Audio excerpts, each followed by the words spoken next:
18ನೇ ಲೋಕಸಭೆಗೆ ನಡೆದಂತಹ ಮಹಾಚುನಾವಣೆ ಇಡೀ ಪ್ರಪಂಚದ ಸುಮಾರು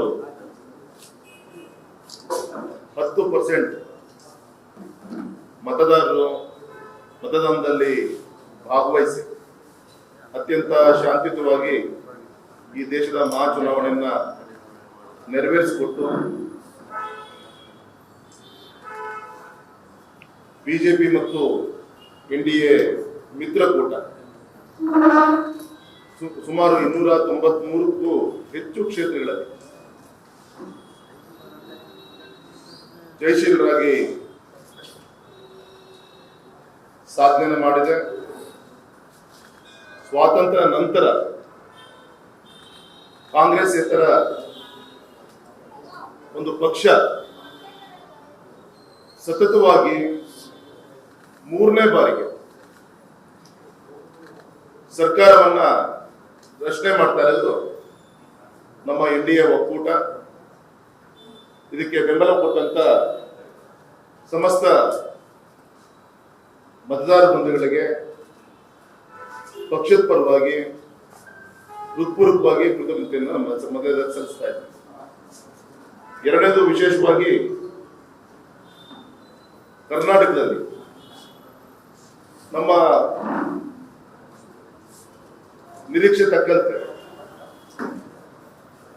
ಕಾಂಗ್ರೆಸ್ ಹೇಳ್ತಾ ಇತ್ತು 2 ಡಿಜಿಟ್ ಅನ್ನ ದಾಟ್ತೀವಿ, ಕಮ್ಮಿ ಅಂದ್ರೂ ಕೂಡ 20 ಕ್ಷೇತ್ರ ಆದ್ರೂ ಕೂಡ ನಾವು ಗೆಲ್ತೀವಿ ಅಂತೇಳಿ ಗೌರವಿತ ಮುಖ್ಯಮಂತ್ರಿಗಳು ಹೇಳ್ತಾ ಇದ್ರು.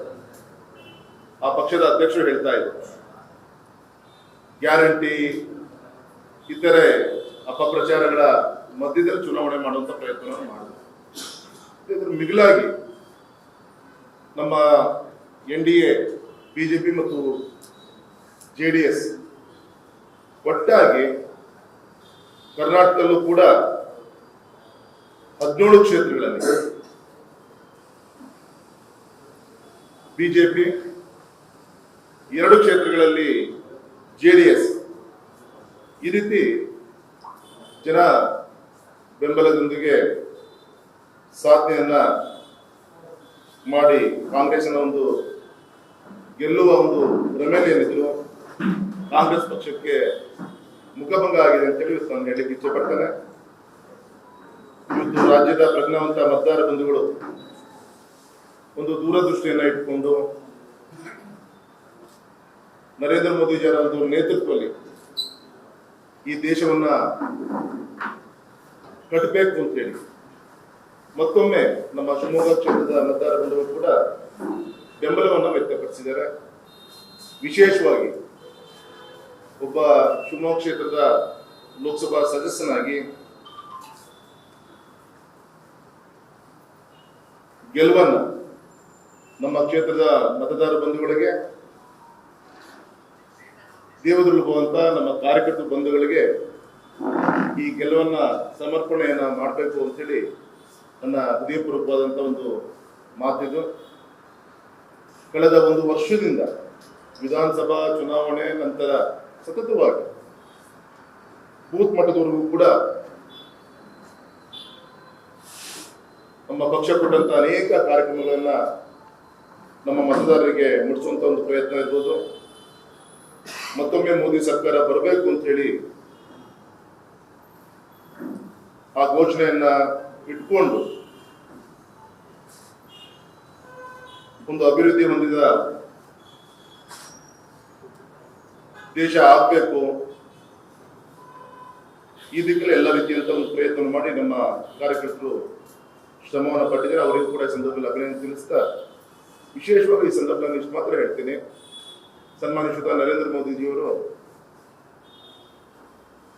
ವಿವೇಕಾನಂದ ರಾಕ್ ಟೆಂಪಲ್ ಕನ್ಯಾಕುಮಾರಿ ಸಂಕಲ್ಪವನ್ನು ಮಾಡಿ ಅವರ ಒಂದು ಬಹಿರಂಗ ಪತ್ರವನ್ನ ಈ ದೇಶಕ್ಕೆ ಸಮರ್ಪಣೆಯನ್ನ ಮಾಡಿದ್ದಾರೆ.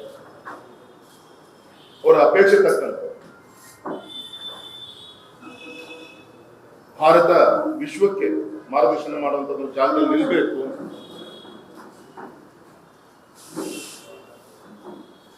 2047ಕ್ಕೆ ಸ್ವಾತಂತ್ರ್ಯ ಬಂದು 100 ವರ್ಷಗಳು ತುಂಬುವಂತ ಒಂದು ಸಂದರ್ಭದಲ್ಲಿ ಎಲ್ಲ ರೀತಿಯಂತ ಒಂದು ಶಕ್ತಿ ಭಾರತಕ್ಕೆ ತುಂಬುವಂತ ಒಂದು ಕರ್ತವ್ಯವನ್ನು ನಾವೆಲ್ಲರೂ ಕೂಡ ಮಾಡಬೇಕು ಅಂತೇಳಿ ವಿನಂತಿನ ಈ ದೇಶಕ್ಕೆ ಪತ್ರದ ಮುಖಾಂತರ ವಿನಂತಿ ಮಾಡ್ಕೊಂಡಿದ್ದಾರೆ. ಹಾಗಾಗಿ ಸಂದರ್ಭದಲ್ಲಿ ನಮ್ಮಂತ ಚುನಾಯಿತ ಪ್ರತಿನಿಧಿಗಳು ನಾವೆಲ್ಲರೂ ಏನಿದ್ದೀವಿ ಮತ್ತು ದೇಶಕ್ಕೋಸ್ಕರ ಚಿಂತನೆ ಮಾಡ್ಕೊಂತ ರಾಷ್ಟ್ರೀಯ ಪಕ್ಷ ಭಾರತೀಯ ಜನತಾ ಪಕ್ಷದ ಕಾರ್ಯಕರ್ತರು ಏನಿದ್ದಾರೆ ಅದಕ್ಕೆ ಸನ್ನದ್ಧರಾಗಬೇಕು. ಆ ದಿಕ್ಕಲ್ಲಿ ಎಲ್ಲ ರೀತಿಯಂತ ಒಂದು ಶಕ್ತಿಯನ್ನ ತುಂಬಬೇಕು ಅಂತ ಕೂಡ ದೇವರಲ್ಲಿ ನಾವೆಲ್ಲರೂ ಕೂಡ ಕೇಳ್ಕೊಂಡಿದ್ವಿ. ನಿನ್ನೆ ಇವತ್ತು ಪರಿಸರ ದಿನಾಚರಣೆ ಇವತ್ತು. ಹಾಗಾಗಿ ಈ ಸಂದರ್ಭದಲ್ಲಿ ವಿಶೇಷವಾಗಿ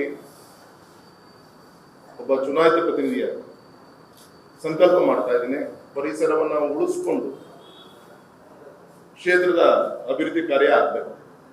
ಯಾಕೆಂದ್ರೆ ಇವತ್ತು ಮಲೆನಾಡು ಅನೇಕ ಸೂಕ್ಷ್ಮ ಪ್ರದೇಶಗಳನ್ನ ಹೊಂದಿರುವಂತ ಒಂದು ಈ ಮಲೆನಾಡು ಭಾಗ ಏನಿದೆ, ಈ ನಮ್ಮ ಮಲೆನಾಡಿನ ಒಂದು ಸಂಸ್ಕೃತಿಗೆ ಪರಿಸರಕ್ಕೆ ಧಕ್ಕೆ ಬರದ ರೀತಿಯಲ್ಲಿ ಉಳಿಸ್ಕೊಂಡು ಬೇಕಾದಂತ ಪೂರಕವಾದಂತ ಒಂದು ವಾತಾವರಣವನ್ನು ಸೃಷ್ಟಿ ಮಾಡಿಕೊಂಡು ಜೊತೆಗೆ ಕ್ಷೇತ್ರದ ಅಭಿವೃದ್ಧಿಯನ್ನು ಕೂಡ ಮಾಡಬೇಕು ಅಂತೇಳಿ ಈಗಾಗಲೇ ಈ ದಿಕ್ಕಲ್ಲಿ ಸಂಕಲ್ಪವನ್ನು ಮಾಡಿದ್ದೀವಿ.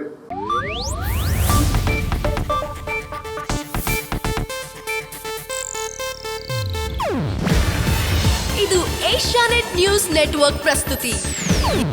ನೀವು ನೋಡ್ತಿದ್ದೀರಾ ಏಷ್ಯಾನೆಟ್ ಸುವರ್ಣ ನ್ಯೂಸ್.